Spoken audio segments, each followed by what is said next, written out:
Thank you very much for your time and your wisdom as well. I would like to ask the audience to maybe, when they have some questions, I will probably gather one or two and then maybe send it to the panel to give some answers on it.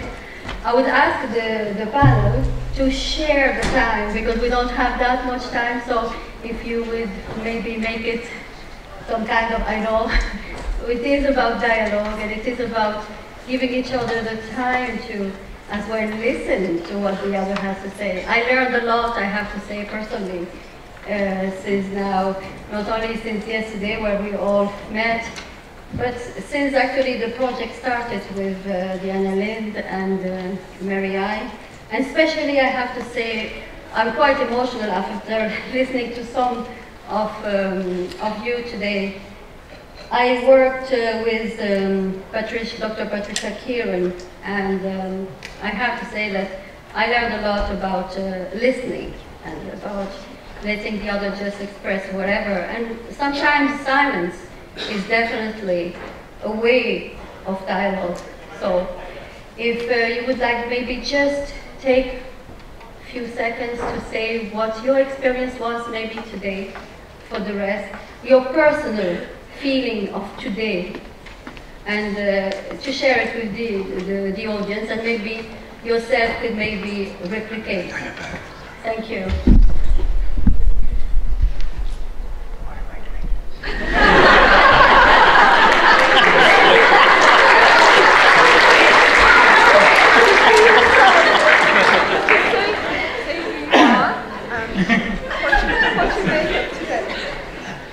Hello, how are you all?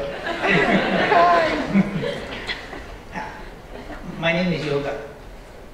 I suppose you all know that in Hinduism, I spoke about yoga as a practice, but my name is Yoga. Okay, so I don't practice yoga, but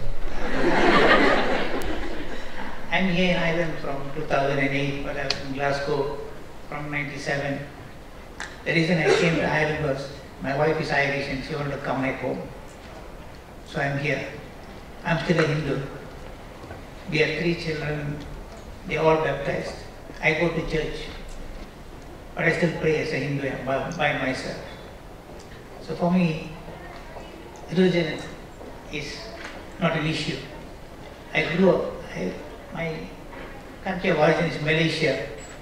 You get the Chinese, the Muslims, the Christians, the Malays.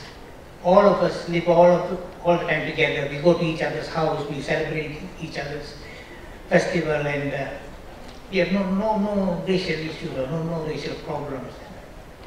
Sometimes I find, why should race come into it? I mean, like somebody said, we shouldn't be called it. It's not a word that has to be used. But I learned a lot today, and I hope you all have learned more also. Thank you.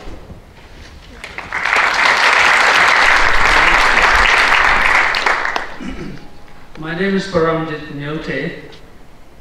We came to Ireland in 1988 when there was a big recession. There was an unemployment of 27%. And we came here to establish a business in aviation in Shannon, which eventually employed 100 people, and it is still running. So all I can share is the experience from the time we came. Probably you all were very young when we came in '88, and now most of the students are going to become teachers. So the experience at that time was actually an innocence of any foreign people coming into the country. And fortunately, we were on the other side of the fence, where I was not looking for employment, but I was here to create employment. So when people did experience racism at that time, and I didn't experience, and I was told because you're on the other side of the fence. But however, I was born actually in Kenya when there was colonial times. So I've had the experience of going into a secular Asian schools where the whites would go into the white school and the Africans would go into the African schools. The only time we had a chance to intermingle was when we had the inter-school competitions, and we were told to behave when we went into the white school. And when I started working, we had separate toilets, separate restrooms for different people. But again, we've gone through all that, and what I'm pleased very much today, that since we come to Ireland, and this is the first forum I've seen where these things are openly discussed, as we have listened all this morning, to open a dialogue and listen. So I'm very glad and very thankful to the organizers to organize such an event, and I think this is the first time. Probably there have been more of these forums in Dublin, and we welcome that opportunity where this all can be openly discussed, and we've been very touched with all the topics today. So thank you very much. If anyone has a question on the Sikhism, I'll be glad to answer on that aspect. Thank you.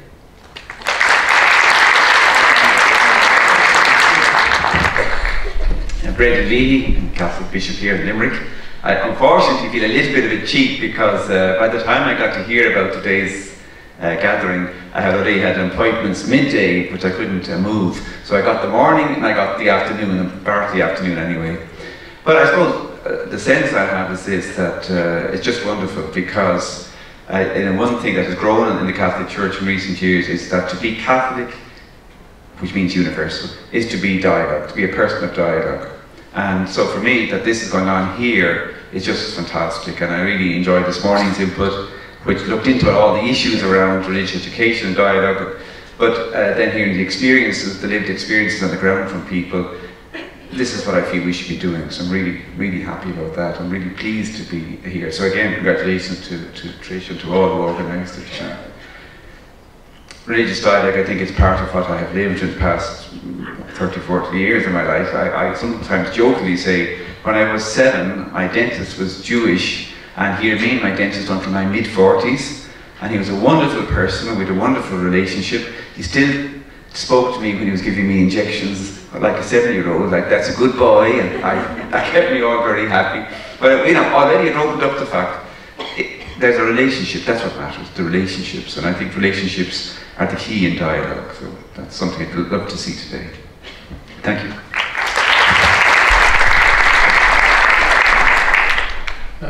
I'm Keith Scott. I'm in part of the Church of Ireland Diocese of Limerick and Killaloe, and I'm here under false pretenses. My bishop has run away to do a talk or a sermon in Dublin, and he put his finger on me and said, "You'll do it." I think I've been involved in the interfaith dialogue since we came to Limerick and Killaloe as part of the Midwest Interfaith Network. And today has been a good day. It has explored the issues of dialogue in an interesting and very helpful way, and I'm glad to see these thoughts, these questions being raised. I'm glad to see some of the issues being explored. We are not without our problems of racism and ethnic conflict within Limerick. We have regular reports in our newspapers of Asian business people being attacked, their businesses being attacked on O'Connell Street. And we have the unacknowledged and so far undiscussed problem of the traveller and the settled communities and the problems and tensions that lie between us, which is something that affects me very personally because I live in Askeaton and have charge over Rathkeil. So it's an issue that we're very aware of and seeking answers to. So we have a lot to do, and we have a lot to explore as people of Ireland, because we want to cherish all our children equally and fairly. And that means all our children, not just our Irish children. with the children that come to us, the alien and the stranger, because that's part of our duty, and that's part of our calling as people, as human beings. So I hope that we will go on exploring and learning about one another, and learning the humanity of one another, and reaching out and cherishing one another. Thank you.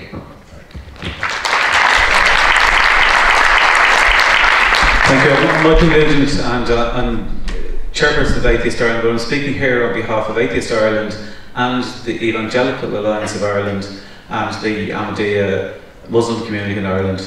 And if you missed our talk earlier, you might think I'm starting a joke with an atheist, a Muslim, and an evangelical going to a bar, but I'm not. This is actually happening. We have a joint campaign of 3 groups who are saying we all have different worldviews, and we respect that we have these different worldviews, and we don't agree on a lot of things, but what we do agree on is that we all have the right to manifest our beliefs, and that the state should remain neutral, and there should be separation of church and state, and particularly in the education system. I'm particularly pleased that this conference has used the phrase interbelief as opposed to interfaith, because it expands it beyond faith beliefs into non-religious beliefs as well. And I think it's important that that attitude is reflected in the dialogue, because it cannot be, as it is with the state, the state, just to put this in perspective, the Irish state tells us that it is constitutionally obliged to buttress religious discrimination that favours the Catholic Church in the education system. Now, clearly the people in this room don't agree that that is an appropriate way to run the state, or you wouldn't be here today, but that is the current position of the state. And to get dialogue that moves beyond that, it cannot be the majority asking themselves, how do we include the minorities? It has to be everybody together on an equal footing, asking how do we all include each other? Because otherwise it just becomes the religious equivalent of noblesse oblige. We have to all be acting on an equal basis, based on equality before the law, freedom of religion, conscience and belief, freedom for discrimination, very fundamental human rights that we can all agree on, while respecting our right to hold very different religious or non-religious worldviews. Thank you.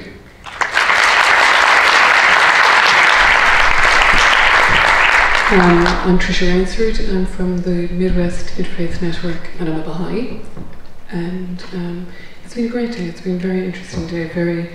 I've learned loads, but the thing that I've been most excited about is the number of students who attended the sessions, the number of the teachers of tomorrow who attended and took part in different things. And all I have to say other than that is, if you'd like to contact the Midwest Interfaith Network, www.midwestinterfaithnetwork.org.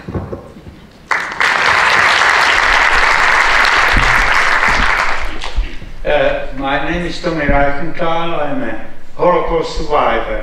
When I came to Ireland 55 years ago, there were very few foreign people in Ireland. But today, Ireland is a multinational society.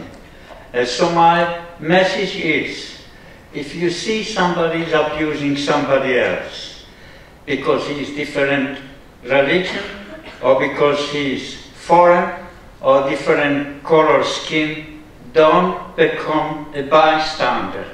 Get involved. Tell them that it's wrong. It is happening, unfortunately. So if you see somebody abused because he's different and you are there, don't become a bystander. Get involved. Say it is wrong. Thank you.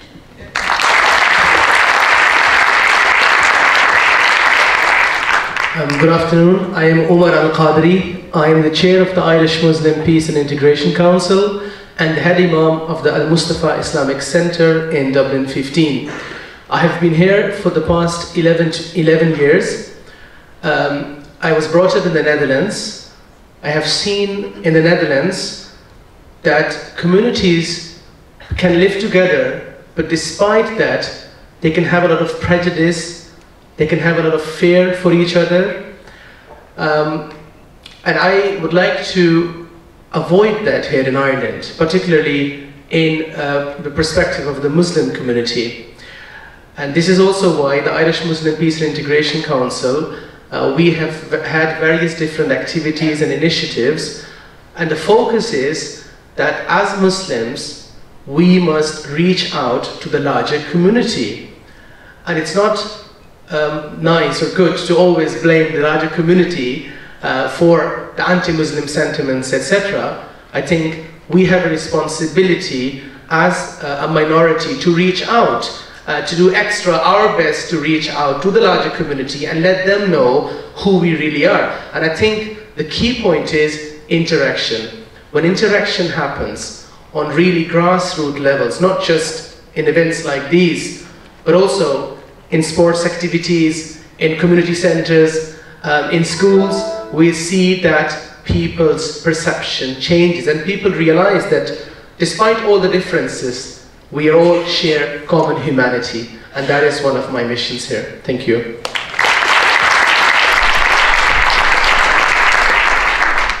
Thank you. I'm Julie Ripgrave. I'm from the University of Roehampton in London, and I've been doing research recently into religion and education, young people's religious understanding, interreligious dialogue, interreligious community projects, and so on. As an outsider who is a visitor, it has been wonderful to be part of this conference. It's been an incredibly ambitious program, and all respect and admiration for Trish and her team for pulling it off so very well indeed. To combine principles of dialogue, policies, practice, pedagogies, resources, and then the powerful witnesses to the dangers of what might happen if people do not engage in dialogue that we've had this afternoon. It's been tremendous. One of the things that I have noticed is that religion and education are talked about together here in Ireland, and people may be looking for changes in this relationship, but the relationship is recognised and it is discussed, and that is a real opportunity, I think, to go forward with some of the exciting developments that are being planned and proposed. It is so much harder trying to ignite the dead wood when religion has dropped out of education, and yet the need for engagement with religious issues has been noted. I'm talking perhaps particularly about some work I've been doing in France and the challenge that they have faced there, when they also have very similar issues that need addressing, and need addressing through an education in religion.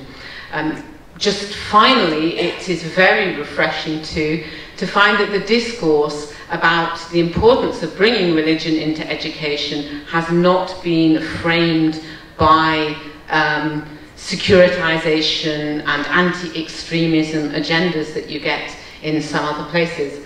It is very good to hear that the discourse here has been very much founded on lived experience of human beings, on the voices of children, on the importance of avoiding human suffering, and on interpersonal relationships, and that is very refreshing indeed.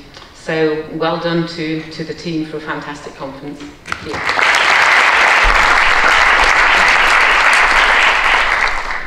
My name is Patrick Sullivan. I'm coming from the National Council for Curriculum and Assessment.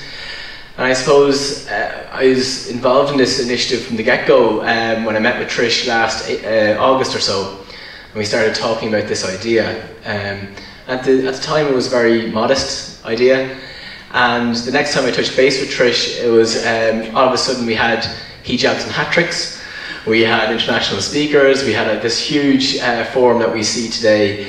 So it was quite incredible how this was all brought together, and I suppose what I'm taking away today is a real sense of being re-energized. I suppose an awakening to the level of engagement and interfaith engagement around Ireland, and what's currently happening in communities is really inspiring, was really inspiring to me today. I think religious education has a real currency in Ireland. It's something that we value greatly in our society. It's something that we really respect and value, and that's what I'm taking away today, is a reinvigorated sense of what's happening. I hope that today is the beginning of more events like this. I think we have a very special group of people attending. I too was taken aback by the students coming and going from sessions. I just thought it was wonderful, even to dip in and out of this event. And just like to thank Mary and Trish for, and all of her organisers, Dan Lind Foundation and Chester Beatty Library, for hosting such a wonderful event. Thank you.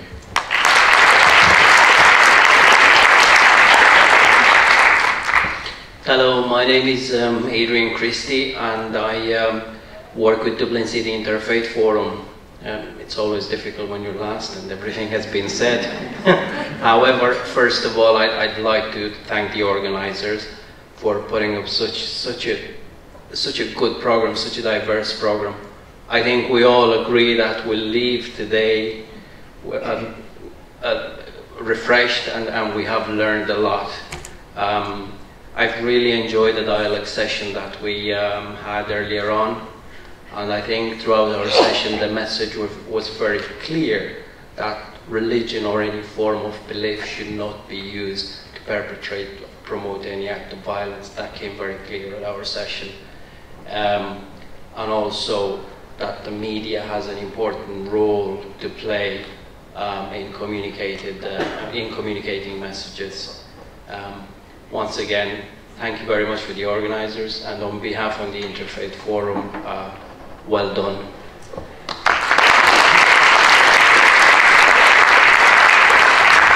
So thank you to all. Maybe we have only time for one question or two. Anybody? Hello. First of all, I just want to thank all the speakers today. It's been a wonderful day. It's really just on a point of information. My name is Fionnuala Ward. I work with Educate Together, and it's just to say that there are schools in Ireland, public schools in Ireland, who have been in existence for over 40 years now, which are not religiously run and which do not divide children up according to their religion during the school day, and who do teach about belief systems. Thank you.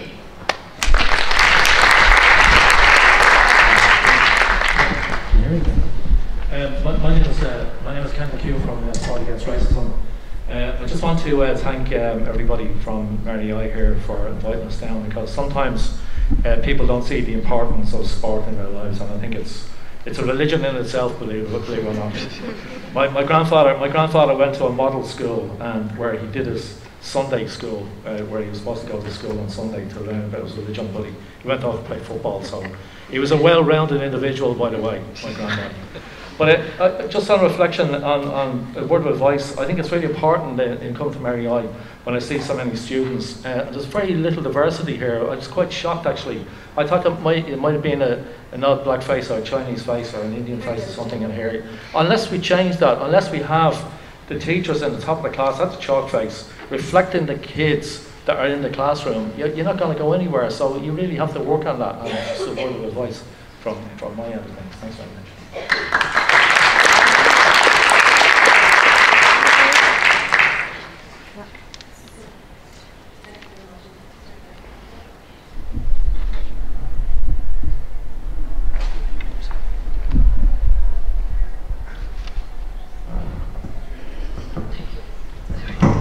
My name is Gabriel Brocklesby. I just think one key point that I feel at this early stage in this wonderful dialogue process, particularly NCCA activities, is, you know, the wonderful slogan, "You should have gone to Specsavers," and they're brilliant adverts. And I'd like to see us come up with some sort of a slogan, if you like.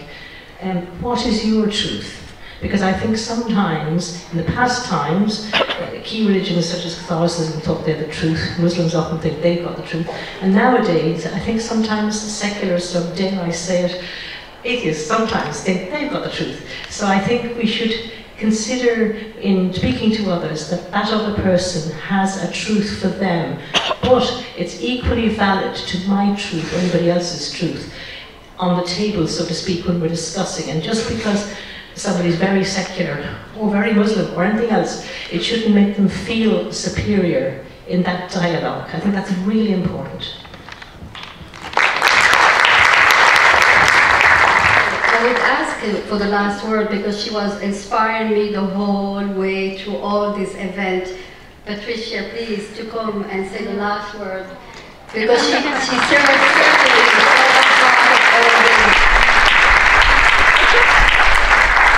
I'd just like to, can you hear me?